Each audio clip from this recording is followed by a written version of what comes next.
ही स्वामींची पारायण, ही स्वामींची कीर्तन, ही स्वामींची भजन आपल्याला काय शिकवतात? तर हे शिकवतात की कर्मानं स्वच्छ व्हा.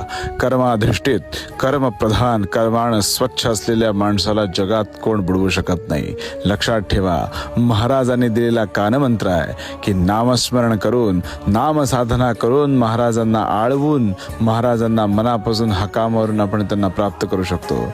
महाराज मिळवण्यासाठी असली कुठलीही अपेक्षा, कुठलीही अट नसते. महाराजांना मध्यस्थ लागत नाही. स्वामी महाराज हे केवळ आपल्या भक्तीवर, आपल्या श्रद्धेवर व आपल्या निस्सीम प्रेमावर आपल्याकडे खेचले जातात. म्हणून लक्षात ठेवा, स्वामी सेवेमध्ये महाराजांनी शिकवलेला एक अहम कानमंत्र म्हणजे केवळ आणि केवळ त्यांचं नाम. नामातीत भगवंत आहे, तो आपल्याकडे येणार आहे आणि तो नामाशिवाय येणार नाही. हे डोक्यात ठेवा. स्वामी सदैव साथ करतील.